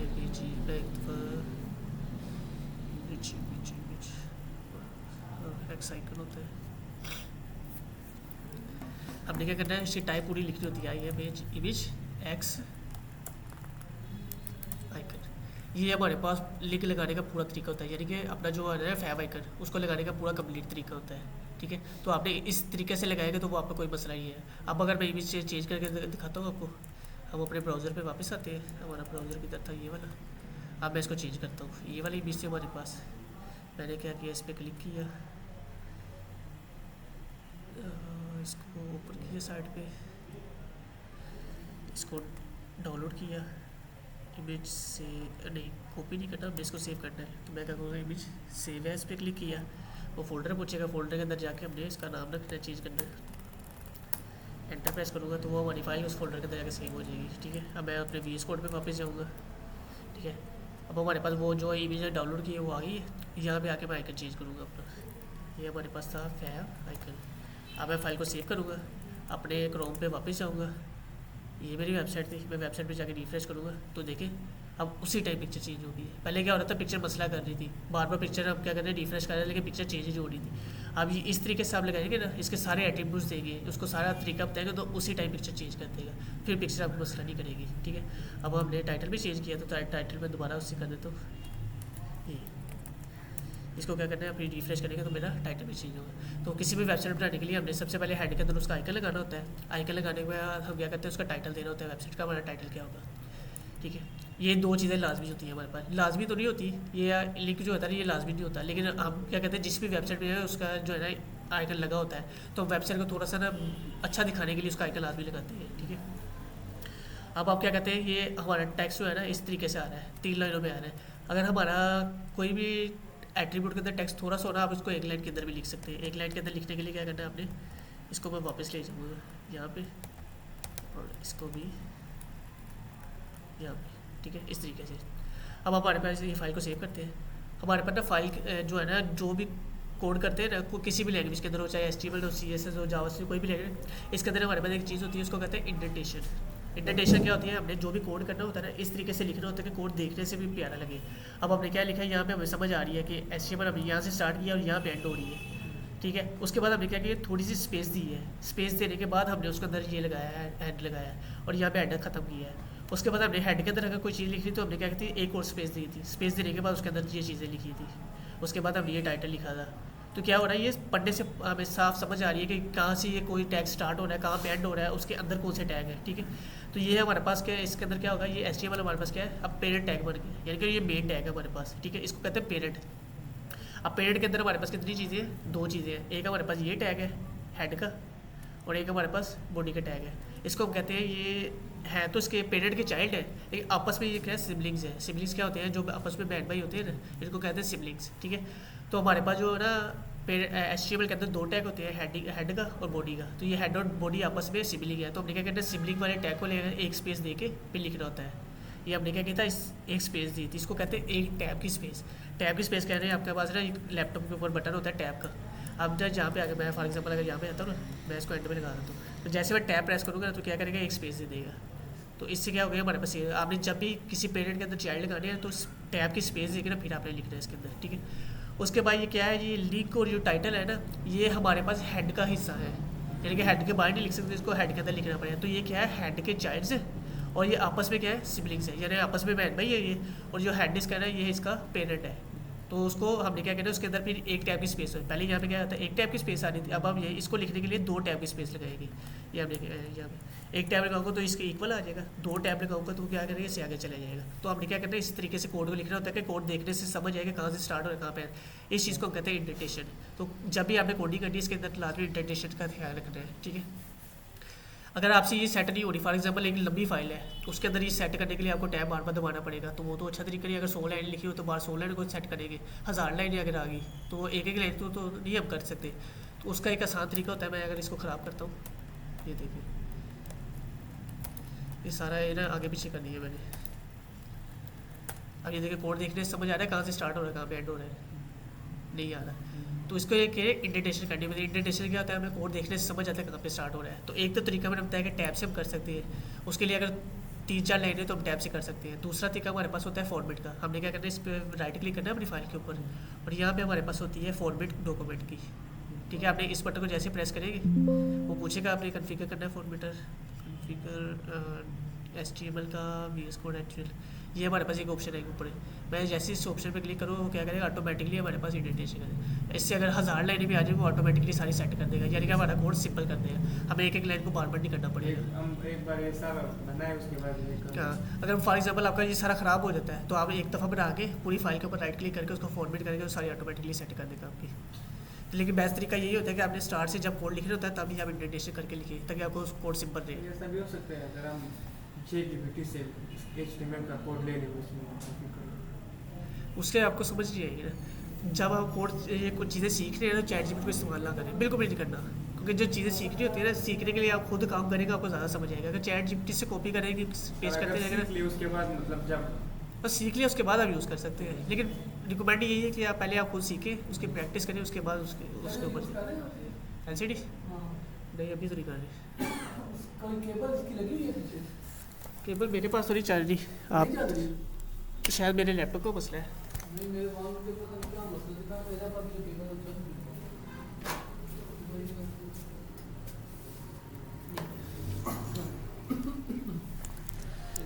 केबल में मसला ये पिछली बार भी नहीं चलती पिछली बार भी नहीं चली, फिर केबल का मसला है। सर को बहुत ज़्यादा सही कर रहे मैं अगली दफ़ा केबल ठीक यूज़ करेंगे, ठीक वाली लेके आएंगे। तो स्टार्टिंग में आपने क्या करना, चैट जीपीटी को यूज़ ना करें। पहले एक दफ़ा सारा कुछ सीखने के बाद 2-3 महीने प्रैक्टिस करें, उसके बाद उसके ऊपर जाएँ। उसका फ़ायदा नुकसान पता है क्या है, वो उसने आपको चीज़ें बना के दे रही थी, हर चीज़ आपको बना के दे देगी, लेकिन आपको समझ नहीं है कि वो चीज़ उसने बनाई की है। सर हम 3 लेक्चर ले ले कोई चीज़ समझ नहीं आती। उसका क्या होगा कि एचटीएमएल के केस में तो कोई मसला नहीं, अगर उसने कोड कर दिया आपको समझ नहीं भी आया तो आपने लिख दिया, कोई मसला नहीं है। लेकिन जो होती है ना प्रोग्रामिंग लैंग्वेजेस, उसके अंदर आप अगर चैट जीपीटी को लिखे ना, उसने कोई मसला डाल दिया ना आपको उसको कोड के अंदर, तो आपको कोड हल नहीं होना। अब क्या करते हैं वो कोड, अक्सर वेबसाइट ऐसी होती है जिसको हम कहते हैं कॉन्फिडेंशियल वेबसाइट होती है, जैसे कि हमारे पास अगर बैंक की वेबसाइट होगी, उसके अंदर उसने कोई मसला डाल दिया तो आपको मसला नहीं समझ आया, आपने मसला देखा ही नहीं, तो बैंक का काम तो कितना कॉन्फिडेंशियल होता है, यानी कि उसे एक एक चीज़ से भी नुकसान हो सकता है, लाखों का नुकसान हो, करोड़ों का नुकसान हो सकता है। तो अगर किसी उस वेबसाइट के अंदर मसला आ गया तो कितना नुकसान हो जाएगा आपको। इसलिए क्या कहना है, अगर आपने काम अगर चैट जीपीटी से लेना, आपको खुद सब कुछ पता होना चाहिए किसने किया क्या है, उसके बाद आप उसको जो है ना काम को इम्प्लीमेंट करेंगे। एचटीएमएल के केस में तो इतना ज़्यादा मसला नहीं, क्योंकि ये सिर्फ डिज़ाइन जो स्ट्रक्चर के लिए यूज़ हो रही है। लेकिन प्रोग्रामिंग लैंग्वेज के केस में आपने अगर चैट जीपीटी से काम करेंगे उसमें मसले डालेगी। आपने देखा होगा चैट जीपीटी का अगर ओपन करते हैं उसके नीचे उन्होंने खुद लाइन लिखी होती है कि चैट जीपीटी मिस्टेक कर सकती है, तो आपने जो भी काम करना अपने भी हाथ पे करना है, उन्होंने खुद लाइन लिखी हुई है। सर ये वेबसाइट लोग हमें कि वेबसाइट बनाओ फिर हम बनाएंगे, ये वेबसाइट कितने की बनती है सर? कितने की मिलती है बनती है मतलब वो डिपेंड करता है कि उसने किससे बनवानी है। अगर फॉर एग्जांपल एक बंदा चाह रहा है कि मैंने ना छोटा सा बिजनेस है, मैंने सिर्फ एक वेबसाइट बनानी है जिसपे सिर्फ मेरी इन्फॉर्मेशन शो हो रही है, उसको हम कहते हैं स्टैटिक वेबसाइट। मैंने बताया कि हमारे पास क्या होती है कि वेब एप्लीकेशन होती है, कि वेबसाइट होती है, तो वेबसाइट पे उसकी सिर्फ इन्फॉर्मेशन शो हो रही है, उसको हम कहते हैं स्टैटिक वेबसाइट। एक होती है हमारी डायनेमिक वेबसाइट जिसको हम कहते हैं वेब एप्लीकेशन, जिस पे काम हो रहा है। अगर तो हमने सिर्फ वेबसाइट बनानी है तो वो तो 5,000 भी बना सकते हैं, 6,000, 10,000, ज़्यादा से ज़्यादा इतना टाइम लग जाएगा। लेकिन अगर कहते हैं उस पर काम होना चाहिए, मतलब हर पेज चलता हो, उस पर यूज़र आके अपना अकाउंट क्रिएट कर सके, कोई चीज़ बाय कर सके, जैसे ई कॉमर्स वेबसाइट्स होती है, दराज का नाम आपने सुना होगा, उसमें क्या कहते हैं लोग अगर चीज़ें बाय कर सकते हैं, तो वो क्या है पूरी एक वेब एप्लीकेशन है। उसको बनाने के लिए तो बहुत ज़्यादा पैसे चाहिए थे, टाइम भी काफ़ी चाहिए था। इस तरह की वेबसाइट तो एचटीएमएल के अंदर स्टैटिक वेबसाइट तो हम 2 दिन के अंदर बना सकते हैं। लेकिन अब वैसे ना ये बेसिक एचटीएमएल है, ये यूज़ नहीं होती, लेकिन अब सीख क्यों रही है कि हर किसी वेबसाइट बनाने के लिए ये चीज़ लाजमी होती है। अब हमारे पास जैसे मैं बता रहा हूँ कि हम आगे जाएंगे तो हमारे पास फ्रेमवर्क यूज़ होंगे, उसमें अब बूटस्ट्रैप आ जाएगा, टेलबिट, उसमें अपने कोड लिखने की जरूरत नहीं पड़ेगी, एचटीएमएल लिखने की जरूरत नहीं पड़ेगी, वो बना बनाया मिलेगा, हम उसको कॉपी करके लगा देंगे। लेकिन कॉपी करके लगा तो लेंगे, हमें क्या पता उसके अंदर क्या है। इसके लिए हम क्या कहते हैं एचटीएमएल सीख रहे हैं ताकि हमें पता होगा उसके अंदर क्या लाइन में क्या मकसद है। सीएसएस भी इसलिए सीखेंगे कि उसके अंदर हमें पता चलेगा क्या चीज़ क्या करनी है, तो हम क्या कहते हैं उन चीज़ों को यूज़ करके लगा लेंगे फिर। अगर वेबसाइट बना रहे ना हाँ जी, किसी की, तो फिर हम उसके हवाले किस तरह करेंगे? उसके लिए मैंने दूसरा तरीका बताया ना कि हम होस्टिंग करते हैं। होस्ट करते हैं यानी कि उस वेबसाइट को इंटरनेट के ऊपर रखते हैं। अभी तो हमारे सिस्टम में हम किसी को दे नहीं सकते वेबसाइट। इसका एक तरीका तो ये होता है हम यूएसबी के अंदर डाल के दे देंगे। दूसरा तरीका होता है कि अगर वो चाहते हैं कि कोई भी इसको यूज़ करे, उसको फिर वेबसाइट को होस्ट करना पड़ता है। होस्ट करने के लिए मैंने बताया कि हमें कोई ना कोई कंप्यूटर बाय करना पड़ेगा ऑनलाइन। उसके लिए मल्टीपल वेबसाइट होती है, वो हमसे पैसे लेती है, पैसे लेके हमें कंप्यूटर दे देती है, हम उसकी कंप्यूटर के ऊपर अपनी वेबसाइट रखते हैं, उसको इस्तेमाल कर लेते हैं। तो वो हर मल्टीपल कंपनीज है इंटरनेट पे, हर किसी का रेट डिफरेंट है, वो आप 1 साल के लिए भी ले सकते हैं उसकी होस्टिंग। कोई कस्टमर मुझे कहता है कि मुझे वो वेबसाइट, तो फिर मैं उसके हवाले किस तरह? बता रहा हूँ कि आपको उसका हवाले करने के लिए सबसे पहले उसका ना अकाउंट बनाएंगे, वो कंप्यूटर बाय करेंगे होस्टिंग का, यानी कि होस्टिंग बाय करेंगे। बाय करने के बाद उसके ऊपर अपनी वेबसाइट रखेंगे और उस यूज़र को, उस जो होस्टिंग बाय करें उसके यूज़र के अकाउंट से करेंगे। क्लाइंट फॉर एग्जाम्पल आता है तो क्लाइंट के अकाउंट से करेंगे हम। क्लाइंट का अकाउंट बनाएंगे उस वेबसाइट के ऊपर, उसका कंप्यूटर में बाय कर लेगा, क्लाइंट उसको पैसे देगा जिस बंदे का अकाउंट बाय किया हो। आपने क्या करना है अपनी वेबसाइट को उसके कंप्यूटर के ऊपर रख देना है, यानी कि उस होस्टिंग के ऊपर रख देंगे। तो वो सारी एक्सेस उसको क्लाइंट को कहेंगे कि तेरा अकाउंट है तो खुद इसको देख ले। वो उसके पास सारी इन्फॉर्मेशन होगी, सारी फाइल्स उसमें चली जाएगी, उसका एक लिंक बन जाएगा, उसको हम कहते हैं डोमेन। अभी यूट्यूब पे जाने के, यूट्यूब को ओपन करने के लिए क्या कहते हैं youtube.com लिखते हैं, फेसबुक ओपन करने के लिए facebook.com। तो ये क्या है, ये डोमेन है, यानी कि उसका नाम है। एक तो वेबसाइट का नाम होता है ना, दूसरा वेबसाइट को चलाने के लिए उसको डोमेन चाहिए होती है हमारे पास। यानी कि मैंने बता दिया हमारे पास कोई भी वेबसाइट हमने इंटरनेट पर रखनी है तो हमें उसके लिए 2 चीज़ें चाहिए, एक होस्टिंग चाहिए, दूसरी हमें चाहिए डोमेन। होस्टिंग क्या होगी, हमने वेबसाइट की सारी फाइलों को ऊपर रख दिया, उस वेबसाइट की फाइलों को रख दी, उसको चलाने के लिए हमें क्या कहते हैं डोमेन चाहिए होती है। फॉर एग्जांपल अगर मैं अपने नेम से बनाता हूँ, जैसे आपका नाम है, आप चाह रहे हैं अपनी वेबसाइट बनानी है आबिदुल्ला के नाम से, कोई भी इंटरनेट पे जाए आबिदुल्ला.com लिखे आपकी वेबसाइट चल जाए, तो आप क्या करेंगे, सबसे पहले होस्टिंग बाय करेंगे, अपनी वेबसाइट को बना के उसकी होस्टिंग के ऊपर रखने की, यानी कि कंप्यूटर बाय किया आपने उसके ऊपर रख दिया, ठीक है। उसके बाद आप क्या करेंगे, डोमेन बाय करेंगे। कुछ होस्टिंग होती है, अगर आप 2 साल के लिए होस्टिंग बाय करते हैं उसके लिए आपको डोमेन 1 साल के लिए फ्री मिल जाती है। कुछ होती है वो पैसों की डोमेन देती है। तो क्या करना है, आपने डोमेन जब उसको लिंक करते हैं अपनी होस्टिंग से, जब सारा कुछ लिंक हो जाता है, फिर लिंक करने के बाद उसको लाइव करते हैं। लाइव जब वेबसाइट आपकी हो जाती है, कोई भी इंटरनेट पे जाके आप लिखेंगे ubaydullah.com तो आपकी वेबसाइट ओपन हो जाएगी। तो ये तरीका होता है, यानी कि होस्टिंग और डोमेन बाय करनी पड़ती है आपको इंटरनेट के ऊपर वेबसाइट रखने में। लेकिन अगर आप अपने सिस्टम में चला रहे हैं, जैसे कि हमारे पास ये स्टोर होते हैं, अपन यूटिलिटी स्टोर हो गए, वो क्या कहते हैं, वेबसाइट बनाते हैं सिर्फ अपने कंप्यूटर के अंदर चलाते हैं, कंप्यूटर से बाहर नहीं चलाते, क्योंकि उनका सिर्फ डाटा होता है वो उन्होंने अपने तक रखना होता है, किसी को शेयर नहीं करना होता। तो वो सिर्फ अपने सिस्टम के लिए वेबसाइट बना के सिस्टम बाहर शेयर ही नहीं करते। तो लेकिन अगर हमने सिस्टम से बाहर शेयर करनी है, किसी और को दिखानी है ताकि कोई बंदा सिर्फ उसको एक्सेस कर सके, तो उसके लिए हमें होस्टिंग और डोमेन बाय करनी पड़ती है। ये मतलब यूएसबी से भी हम ट्रांसफर कर सकते हैं? हाँ, ये फाइलें है ना, ये फाइल आप सारी, ये फोल्डर आपने बनाया हुआ फोल्डर आप यूएसबी के अंदर रखें, किसी को दे दें, वो अपनी वेबसाइट के अंदर कॉपी करेगा, डबल क्लिक करेगा, आपकी ओपन हो जाएगी। लेकिन इससे भी क्या होगा, सिर्फ उसके अंदर कंप्यूटर के अंदर ओपन हो सकती है, इसके बाद उसके कंप्यूटर के बाहर भी नहीं ओपन होगी। ये जो चैनल्स है ना, ये वेबसाइट है क्या? वेबसाइट ये भी वेबसाइट है ना? नहीं, ये तो चैनल्स हैं उनके, ये तो उन्होंने टीवी चैनल बनाए हुए हैं, तो इन्होंने वेबसाइट भी बनाई हुई है अपनी, हर किसी की वेबसाइट। क्या चीज़ ये चैनल की भी तो वेबसाइट समझ नहीं आई? ये मतलब एयरवाई वाली की हाँ, वेबसाइट है इनकी, सबकी अपनी अपनी वेबसाइट भी है। अभी हम जो मोबाइल पर उसको लाइव देखते हैं उसमें भी तो वेबसाइट है। मल्टीपल चीज़ें होती हैं, अगर आपने मोबाइल में देखनी है ना, तो मोबाइल में एक होती है उनकी मोबाइल एप्लीकेशन, ठीक है, वो हर कंपनी अपनी बनवा लेती है, कोई नहीं बनवाती। उसके बाद आप यूट्यूब के ऊपर देख रही हैं, तो यूट्यूब क्या है, एक मोबाइल एप्लीकेशन है, और यूट्यूब के अंदर उन्होंने अपना चैनल बनाया हुआ है, तो वो चैनल है, वो उनकी वेबसाइट नहीं है, उन्होंने चैनल बनाया हुआ, चैनल के थ्रू आप चला रहे हैं। दूसरा होता है कि हम क्रोम के ऊपर जाकर चला रहे हैं, क्रोम के ऊपर जो भी चीज़ चलती है वो वेबसाइट होती है, तो वेबसाइट बनाने के लिए उन्होंने हर कंपनी ने अपनी वेबसाइट बनाई होती है, जो लाजमी एग्जिस्ट करती होती है, क्योंकि आजकल का दौर सारा इंटरनेट का दौर है, कंप्यूटर का दौर है, हर कोई इंटरनेट के ऊपर ऑनलाइन लाजमी होता है, तो वो क्या कहते हैं, अपनी वेबसाइट बना लेते हैं। लेकिन मोबाइल के अंदर जो भी चीज़ आपने चलानी है ना, मोबाइल के अंदर अगर तो आपके क्रोम के ऊपर चला रहे हैं, तो आपकी ये वेबसाइट जो बनाई है क्रोम के ऊपर भी चल जाएगी। लेकिन अगर आप चाहते हैं क्रोम के बाहर चलानी है, जैसे गेम इंस्टॉल करते हैं या कोई चीज़, इसको कहते हैं मोबाइल एप्लीकेशन, उसके लिए हमें क्या कहते हैं, मोबाइल एप्लीकेशन का कोर्स करना पड़ता है। उसमें ये चीज़ें सारी ये चीज़ें होती हैं जो हमें HTML वगैरह यूज़ होती है, लेकिन उनको लिखने का तरीका डिफरेंट होता है, उसके अंदर लैंग्वेज डिफरेंट होती है। तो ये जो लैंग्वेज सीख रहे हैं ये हमारी इसके लिए है, वेबसाइट के लिए, उसके लिए हमें थोड़ी सी लैंग्वेज डिफरेंट सीखनी पड़ेगी। लेकिन अगर आप चाहते हैं मन स्टैक सीखते हैं, ये जो हम ये कोर्स है हमारा फ्रंट एंड और बैक एंड का, ये आप अच्छे से सीख लेते हैं, तो आप मोबाइल एप्लीकेशन भी लाजमी बना सकते हैं, क्योंकि इसके अंदर मोबाइल एप्लीकेशन के अंदर एक चीज़ यूज़ होती है, रिएक्ट नेटिव। वो इस कोर्स में हम रिएक्ट सीखेंगे, वो सेम टू सेम एक जैसी हैं दोनों चीज़ें, तो वो आप मोबाइल एप्लीकेशन भी इजीली बना सकते हैं, आपको दूसरी लैंग्वेज को सीखने की जरूरत नहीं पड़ेगी, एक ही चीज़ सीख के हम दोनों चीज़ें बना सकते हैं। क्या मोबाइल पे वेबसाइट बना सकते हैं? ये वेबसाइट आप बनाएंगे ना, इसको इंटरनेट पे लाइव करेंगे तो ये आपके मोबाइल पे भी चल जाएगी, क्योंकि मोबाइल के अंदर हमारे पास एक एप्लीकेशन है क्रोम की, क्रोम हमारे पास इधर मौजूद है ना, तो क्रोम हमारे पास मोबाइल के अंदर बाय डिफ़ॉल्ट होती है, तो उस पर आप अपनी वेबसाइट को ओपन करके मोबाइल पर भी देख सकते हैं। लेकिन आपको वेबसाइट को फिर इस तरीके से बनाना पड़ता है कि वो वेबसाइट मोबाइल पे सही चले, उसको हम कहते हैं रिस्पॉन्सिवनेस। रिस्पॉन्सिवनेस क्या है, हम वेबसाइट एक ही बनाते हैं, लेकिन वेबसाइट को बनाते हैं इस तरीके से, उसका डिज़ाइन इस तरीके से करते हैं कि वो कंप्यूटर वाली स्क्रीन, बड़ी स्क्रीन पे अच्छी चले, मोबाइल की छोटी स्क्रीन पे अच्छी चले।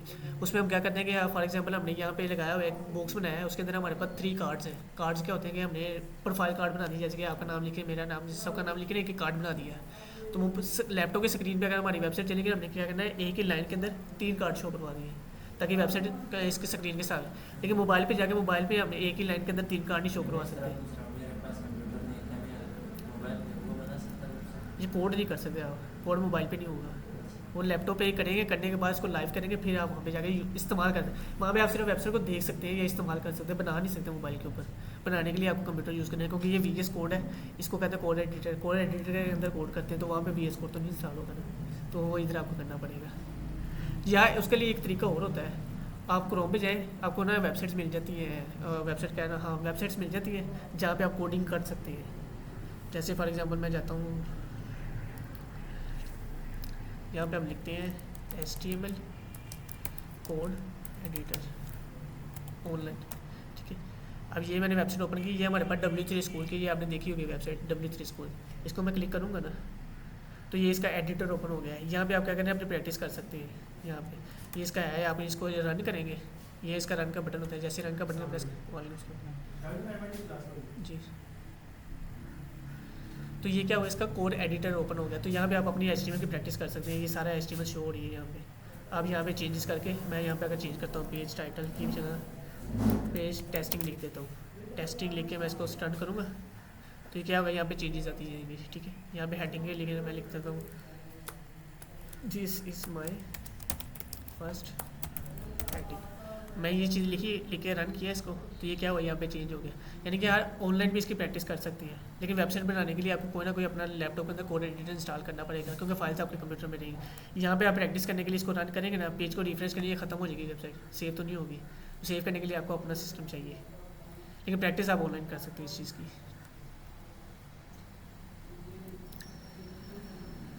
आप इसी क्लास के हैं?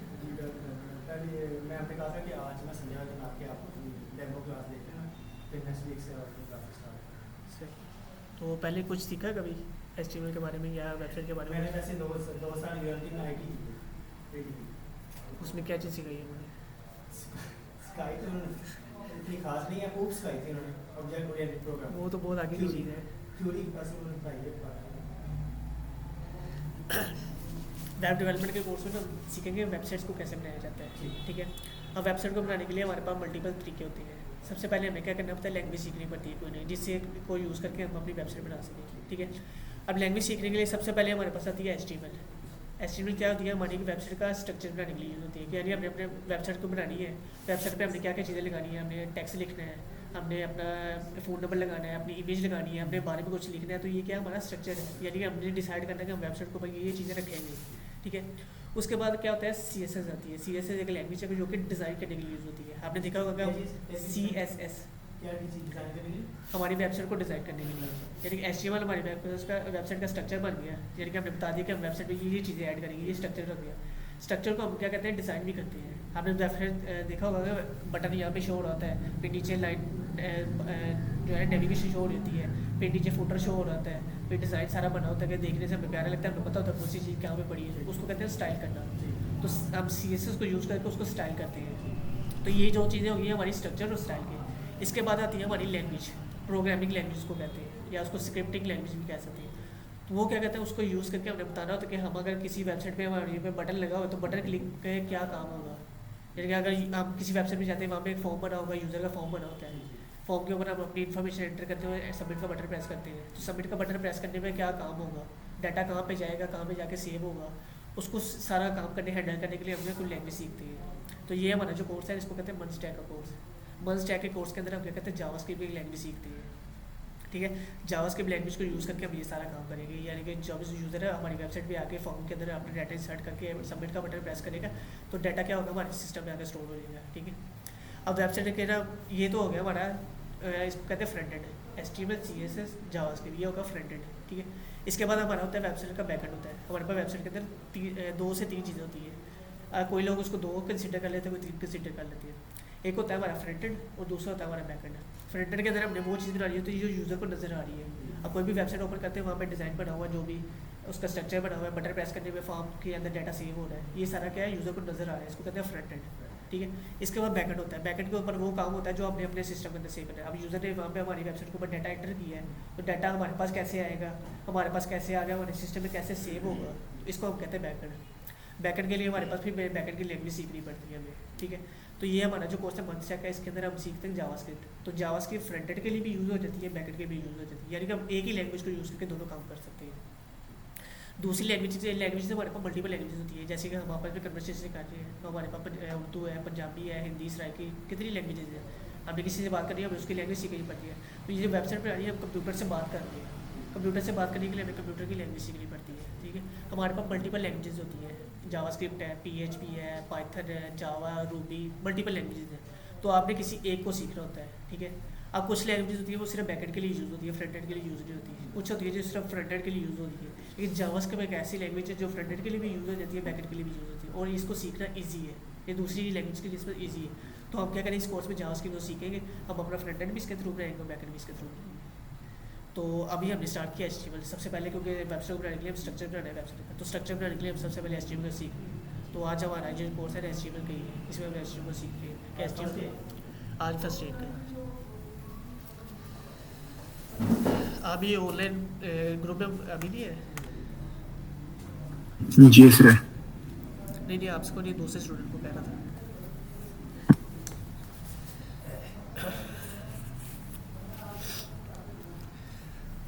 अभी स्क्रीन भी नहीं चली वरना आपको इधर दिखा देते। अब आप उधर हो जाए, फिर इधर चले, इधर ये ठीक है, इधर देख लें, ठीक है। HTML के लिए हमें सबसे पहले क्या होता है, HTML का कोड सीखना पड़ता है। क्या हम क्या कर रहे हैं, अपनी वेबसाइट का स्ट्रक्चर बना रहे हैं। तो स्ट्रक्चर बनाने के लिए हमारे पास क्या होता है, हमने सबसे पहले एक हमें ब्राउज़र चाहिए और एक हमें कोड एडिटर चाहिए। ब्राउज़र क्या होता है, ब्राउज़र हमारी वेबसाइट को चलाने के लिए यूज़ होता है, ठीक है। हमारे पास क्रोम एक ब्राउज़र है जो कि हर सिस्टम में बाय डिफ़ॉल्ट मौजूद होता है। लैपटॉप के अंदर बाय डिफ़ॉल्ट तो नहीं होता, वो इंस्टॉल करना पड़ता है, लेकिन मोबाइल के अंदर बाय डिफ़ॉल्ट क्रोम होता है हमारे पास, जो कि क्या हमारी वेबसाइट को चलाने के लिए यूज़ किया जाता है। अब आपने देखा क्रोम पे जाकर कोई भी वेबसाइट सर्च करते हैं तो वेबसाइट आ जाता है, वो करके उसको यूज़ कर लेते हैं। इस तरीके से हमने क्या करना है, अपनी वेबसाइट को बनाना है और क्रोम पे रखना होता है, ठीक है। तो ये सिर्फ क्रोम ब्राउज़र क्या करना है, वेबसाइट को दिखाने के लिए यूज़ हो रहा है, ठीक है। अब हमने वेबसाइट बनानी भी है, उसके लिए कोड करना है इसका। तो कोड करने के लिए हम क्या करते हैं, कोड एडिटर यूज़ करते हैं। तो कोड एडिटर हमारे पास जो है ना, VS कोड एक एडिटर है जो कि सबसे ज़्यादा यूज़ होता है। तो आपने क्या करना है, इसको इंस्टॉल करना है अपने सिस्टम के अंदर, फिर इसके अंदर हम कोड कर सकते हैं। तो HTML के अंदर कोड करने के लिए हमने क्या करना है, HTML की फाइल बनानी होती है सबसे पहले, ठीक है। इसको कहते हैं index.html। ये क्या है, फाइल का नेम है। फाइल का नेम आप कुछ भी रख सकते हैं, लेकिन जो बाय डिफ़ॉल्ट नेम यूज़ होता है उसको कहते हैं इंडेक्स। इंडेक्स का मतलब होता है कि हम किसी भी वेबसाइट पे जाएंगे ना, सबसे पहले जो पेज ओपन होता है उसको इंडेक्स पेज कहते हैं, ठीक है। तो हम बाय डिफ़ॉल्ट जो पेज बनाते हैं उसको इंडेक्स रख के उसके बाद हमने क्या कहते हैं, फाइल की एक्सटेंशन रखनी होती है। जब आप HTML के अंदर काम करेंगे तो आपने फाइल की एक्सटेंशन रखनी है .html, ठीक है। जब हम CSS सीखेंगे उसके अंदर आपने फाइल की एक्सटेंशन रखनी है .css, ठीक है। इस तरीके से जब आप जावास्क्रिप्ट में काम करें तो आपने जो है ना, फाइल की एक्सटेंशन रखनी है, अपने फाइल का नेम लिख के आगे .css, या जावास्क्रिप्ट क्या करेंगे तो JS आ जाएगी हमारे पास, ठीक है। अगर PHP में करते हैं .php आ जाएगी, पाइथन में करते हैं .py आ जाती है। इसी तरह जिस लैंग्वेज में काम करते हैं वो फाइल की एक्सटेंशन उस नेम से बनानी होती है हमने, ठीक है। अब HTML जब करने होते हैं, HTML में हमारे पास वेबसाइट के दो हिस्से होते हैं। एक हमारे पास होता है वेबसाइट का हेडर और एक साइड होती है हमारे पास वेबसाइट का बॉडी। अब आप ब्राउज़र के ऊपर कोई भी वेबसाइट ओपन करते हैं तो हमें ये सबसे पहले ऊपर एक टैब शो होता है, ठीक है। इस टैब को हम कहते हैं वेबसाइट का हेड। वेबसाइट के हेड के अंदर हमारे पास क्या होती है, वेबसाइट का आइकन शो हो रहा है, वेबसाइट का टाइटल शो हो रहा है। कोई भी आप वेबसाइट ओपन करेंगे उसका टाइटल और उसका आइकन आपको लाजमी शो हो रहा है। तो ये क्या सारा हिस्सा होता है वेबसाइट का हेड होता है, ठीक है। हेड के अंदर हमने दो चीज़ें ऐड करनी होती है। सबसे पहले ये है, हमने इमेज ऐड करनी होती है, इसको कहते हैं फैम आइकन, वेबसाइट का फैम आइकन, ठीक है। दूसरा हमारे पास होती है वेबसाइट का टाइटल होता है, हमने वेबसाइट का टाइटल ऐड करना होता है कि हमारी वेबसाइट का नेम क्या होगा, तो इसको एज अ टाइटल कंसीडर किया जाता है। तो ये दो चीज़ें करनी होती है, ठीक है। उसके बाद दूसरा जो वेबसाइट का पार्ट होता है वो बॉडी होता है। ये नीचे जो वाइट एरिया शो हो रहा है सारा, ये वेबसाइट की बॉडी है। तो अभी हमने क्या किया, इसके अंदर कुछ भी काम नहीं किया, अभी हमने सीख रहे हैं तो हमने कुछ काम नहीं किया, तो इसलिए हमारे यहाँ पे कुछ भी नहीं शो हो रहा, ठीक है। इसको हम क्या कहते हैं, एज अ डॉक्यूमेंट कंसीडर करते हैं। बॉडी भी कह रहे थे, बॉडी तो हमारे कंप्यूटर की लैंग्वेज है, लेकिन ब्राउजर को भी ये सारी चीज़ें हो रही है, इसको बॉडी कंसीडर करना है आपने, ठीक है। वो बॉडी कह रहा है डॉक्यूमेंट, ठीक है। अब आपने क्या करना है, सबसे पहले HTML का कोड लिखना स्टार्ट करना है। तो कोड लिखने के लिए हमारे पास HTML के अंदर दो चीज़ होती है, मैंने बता दिया, हेड और टैग हो गया, हेड और टैग कह रहा हूँ, हेड और बॉडी हो गया, ठीक है। अब ये क्या चीज़ है, इसके अंदर हमने टैग्स यूज़ करने होते हैं। HTML पे जितना भी काम करना होता है ना, हम टैग्स को यूज़ करके करते हैं, ठीक है। टैग और दूसरी चीज़ होती है एट्रीब्यूट। अब एट्रीब्यूट क्या होती है, उस टैग की खुसूसियत होती है, यानी कि उसकी प्रॉपर्टी होगी कि उस टैग के अंदर क्या क्या चीज़ें ऐड हो सकती हैं, ठीक है। अब हमने HTML करनी है तो हमने कोई भी फाइल HTML की बनानी है, उसमें सबसे पहले हमने क्या करना है, HTML का टैग यूज़ करना है बस, ठीक है। अब टैग को यूज़ करने के लिए हमने क्या करना है, सबसे पहले टैग को ओपन करना होता है, टैग इसका TAG है, ठीक है। टैग को ओपन करना होता है, फिर उस टैग को हमने क्या करना है, क्लोज भी करना होता है, ठीक है। मैं इसको दिखा देता हूँ कुछ हमें।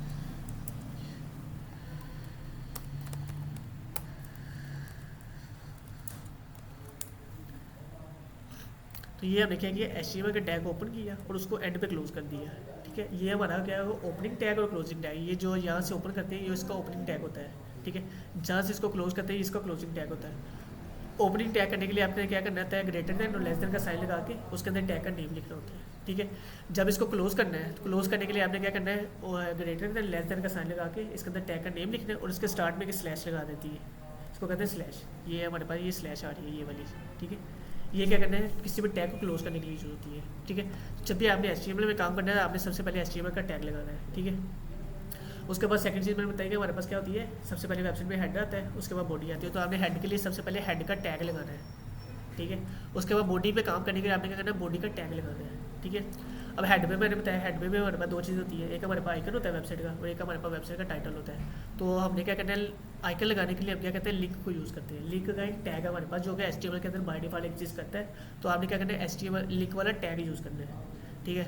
इस तरीके से हमने टाइटल लगाने के लिए टाइटल वाला टैग यूज़ करना है यहाँ पे, ठीक है। तो टाइटल वाला टैग यूज़ करके उसके अंदर फिर आपने कंटेंट लिखना होता है कि अपनी वेबसाइट का टाइटल क्या होगा, ठीक है। ये पहले टैग ओपन किया, फिर क्लोज़ किया और इसके सेंटर में वो नेम लिख दिया, टाइटल लिख दिया जो हम लिखना चाह रहे हैं, ठीक है। अब इमेज लिंक लगाने के लिए हमारे पास क्या होती है, टैग हमने लिख लिया।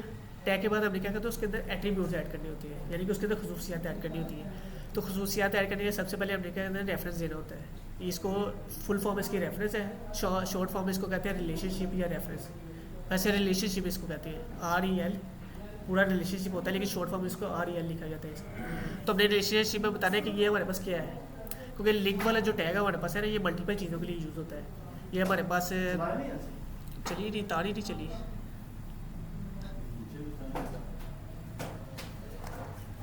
तो क्या है, लिंक वाला टैग यूज़ होता है हमारे पास मल्टीपल चीज़ों के लिए। हमने एक पेज के से दूसरे पेज का लिंक यूज़ करना है, उसके लिए भी यूज़ किया जाता है। फिर हमने CSS यूज़ करनी है नेक्स्ट जाके, तो CSS को यूज़ करने के लिए हम क्या कहते हैं, लिंक यूज़ करते हैं। आइकन लगाने के लिए हमने क्या करते हैं, लिंक का टैग यूज़ करते हैं। तो इसलिए हम क्या कहते हैं, इसके अंदर रेफरेंस बता देते हैं कि ये किस चीज़ का रेफरेंस दे रही है। तो रिलेशनशिप में हमने बता दिया कि ये हमारे पास क्या है, आइकन है।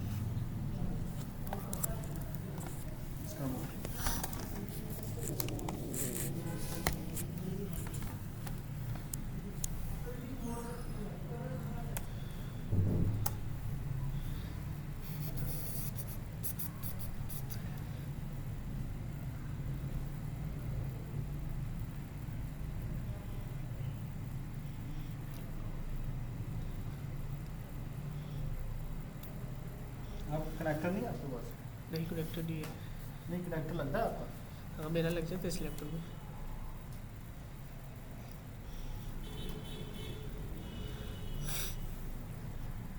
आपको इधर पे लिंक हो गया क्लिक? मैंने कर दी इधर। एक से आपके दो हैं।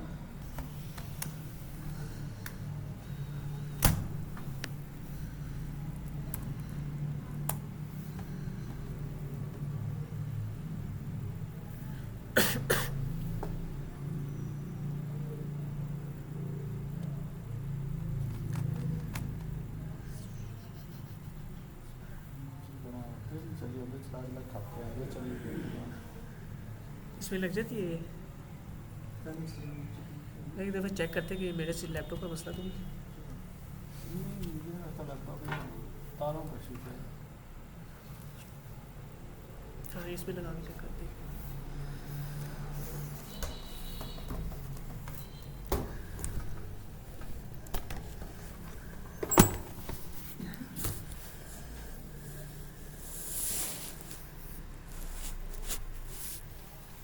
चेक करो।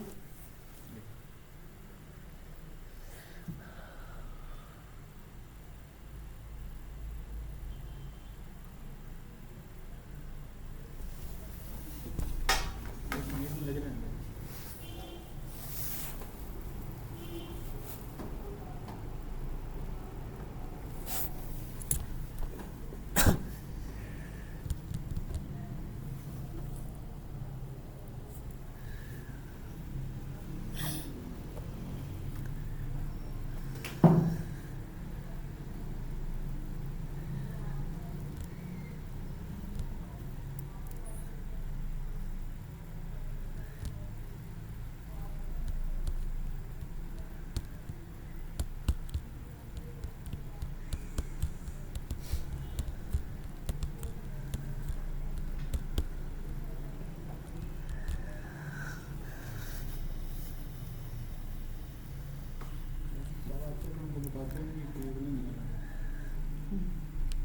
कल वैसे हम दो चेक किए, दोनों लैपटॉप पे नहीं चल रहा।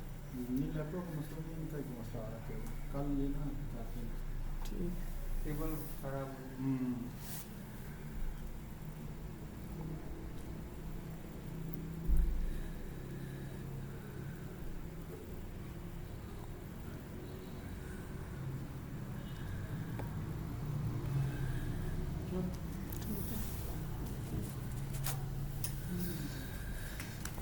ये दोनों केबल इनके नीचे रखते हैं। अच्छा, ज़्यादा टाइम रख दो।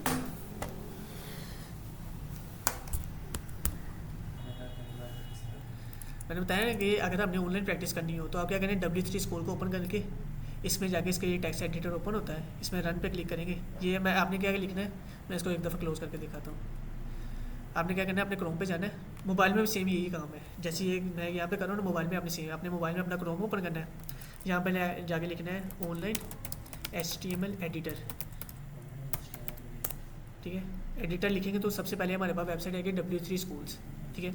इसका ये ऑनलाइन HTML एडिटर आ गया, आपने इस पर क्लिक करना है तो क्या करें, इस तरह का इंटरफेस आएगा। मोबाइल पे भी सेम ये काम इस तरीके का। इसमें हमारे पास ये होता है ये रन वाला या ट्राई इट योरसेल्फ वाला, दोनों में से किसी भी बटन पे प्रेस करेंगे हो जाएगा। तो मैं लिखता हूँ ट्राई इट योरसेल्फ वाले में। जैसे मैं क्लिक करूँगा ये इस तरह का इंटरफेस ओपन कर देगा मेरे पास, ठीक है। इसमें क्या है, यहाँ पे आप HTML लिख सकते हैं, ठीक है, और यहाँ पे आप क्या करेंगे उसको देख सकते हैं। अब मैंने बताया कि HTML में हमारे पास ये इतनी चीज़ लाजमी हमने लिखनी है। जो भी वेबसाइट हम HTML की बनाएंगे उसमें हमने HTML का इतना काम लाजमी करना होता है। इसको मैं दिखाता हूँ, ये काम, ये इतना काम, यानी कि हमने हेड H1 का जो HTML का टैग है वो भी लाजमी लगाना है। उसके बाद हेड वाला टैग लाजमी लगाना है। हेड के अंदर हमने टाइटल का टैग लाजमी लगाना है और बॉडी का टैग, ये इतने टैग्स आपने लाजमी लगाने हैं जो भी वेबसाइट बनाएंगे। इसके अंदर ये इतना काम सेम होगा। प्रैक्टिस के लिए बनाया गया था। है जी, ये सिर्फ प्रैक्टिस के लिए। अगर आपने वेबसाइट असल बनानी होगा तो ये सेव नहीं करेगा, इसको सेव करने के लिए आपको अपना लैपटॉप चाहिए होगा, ठीक है। ये सिर्फ प्रैक्टिस के लिए है, ठीक है। तो ये इतना काम आपने करने के बाद सारे टैग्स आपके आ गए। इसके अंदर जो भी आप टैग्स लिखेंगे तो जैसे इसको रन पे बटन पे क्लिक करेंगे ना, अब हम क्या करेंगे, फाइल को सेव करके डबल क्लिक करते तो क्रोम पे ओपन हो जाती है। इसमें ये रन वाला बटन है, रन वाले बटन पे क्लिक करेंगे ये इधर आपकी डिटेल शो करवा देगा। फॉर एग्जाम्पल यहाँ पे मैं H1 बॉडी के अंदर H1 यूज़ करता हूँ, H1 ये मैंने ओपन किया। H1 को क्लोज भी करना पड़ेगा। अब VS कोड में हमारे पास फीचर था कि हमें H1 लिखते हुए ऑटोमेटिकली ओपन भी कर देता है, क्लोज भी कर देता है। इसमें हमें सारा कोड काम खुद करना पड़ेगा, ओपन भी करना पड़ेगा, क्लोज भी करना है। अब यहाँ पे मैं लिख देता हूँ this is my H1 heading. इसमें सिर्फ स्लैश और ग्रेटर देन इस्तेमाल करना है। हाँ, इसमें हमने ओपन जब करना है इसके अंदर स्लैश को नहीं आएगा, क्लोज के अंदर हमारे पास स्लैश आ जाएगी। अब ये देखिए यहाँ पे रन का बटन जैसे मैं प्रेस करूँगा तो क्या करेगा, यहाँ लेफ्ट साइड पे हमें ये शो करवाते हैं, लेकिन ये सिर्फ प्रैक्टिस पर्पज के लिए। तो मोबाइल के अंदर भी सेम इसी तरीके से चलेगा। आपने क्रोम ओपन करना है, ऑनलाइन HTML एडिटर लिखना है, उसको ओपन करेंगे ये पेज ओपन हो जाएगा, यहाँ पे प्रैक्टिस कर लेंगे अपनी, ठीक है। मोबाइल पे प्रैक्टिस हो जाती है, सिस्टम पे भी आसान होता है। हाँ, सिस्टम पे आपने क्या करना है, इसी तरीके से फाइल बनानी है, इसको VS कोड के अंदर ओपन करके उसमें काम करना है और ब्राउजर को बोलो फाइल को ओपन करना है, आपको चल जाएगी। लेकिन सिस्टम में क्या होगा, आपकी फाइल सेव होती रहेगी। अब ये आप जैसे ही इसको अपने लैपटॉप पे जाके मोबाइल पे जाके प्रैक्टिस करेंगे, इस वेबसाइट को बंद करेंगे, आपका काम खत्म, डिलीट हो जाएगा काम। लेकिन सिस्टम पे कर रहे हैं तो उसमें क्या होगा, आपका फाइल ख़त्म नहीं होगी, आपकी फाइल सेव हो जाएगी आपके सिस्टम में, जब मर्जी चाहे आप उसको ओपन करके चला सकते हैं।